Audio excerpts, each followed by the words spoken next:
Hello friend मु ममता मो Annapurna kitchen को आपण मानक स्वागत करुच्ची। आज आम बनइबा खिचुड़ी। खिचुड़ी पाई जो सब सामग्री दरकार ताकू मु कहि दउची।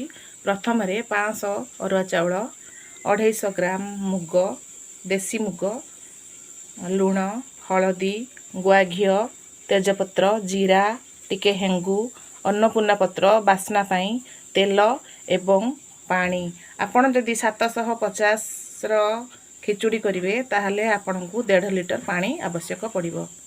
वर्तमान आमे गैस लगेबा।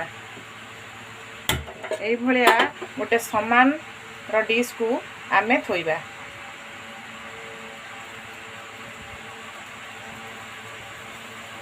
हमर डिशटा ताती आसलानी। वर्तमान आमे एथिरे किछि तेल पकेइबा, रिफाइन तेल पकेइबा।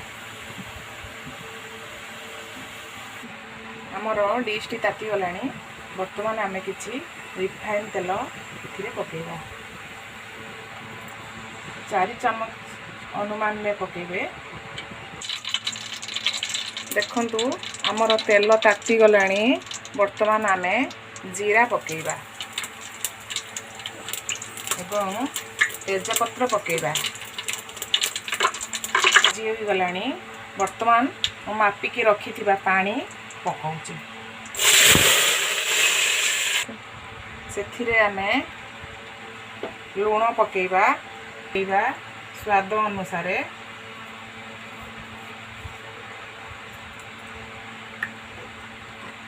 हलदी 1.5 चम्मच पकेइबा।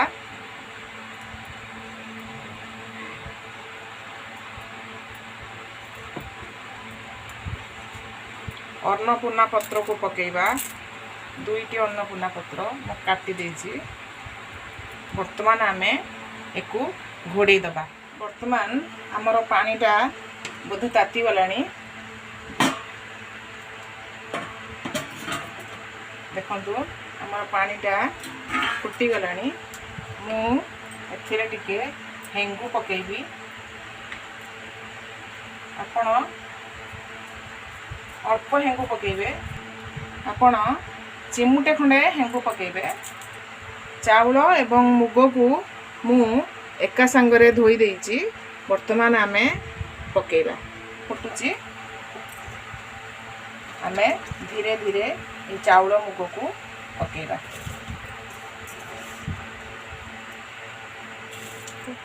वर्तमान आमे ताकू टिके चल्लै दबा। वर्तमान आमे टिके एटा चल्लै दबा। काले तळ लागि जिवो। तेणु आमे हाई रे टिके वर्तमान 4-5 मिनिट पर्यंत गैस को हाई रे रखिबा एवं एको ढांकुणी दे दबा। देखिबा हमर खिचड़ी रो पानी सब मरि जाइछि कि नाही। देखंतु हम खिचड़ी रो पानी सब मरि जाइछि।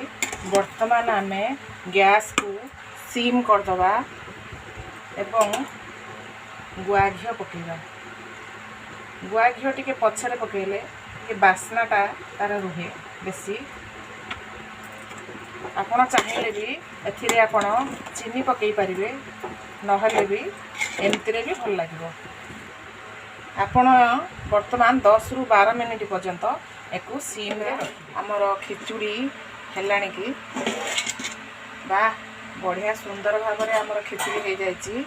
देखंतु केते सुंदर पूरा गोटा गोटा भाव में हमर खिचुड़ी हो जाइछि।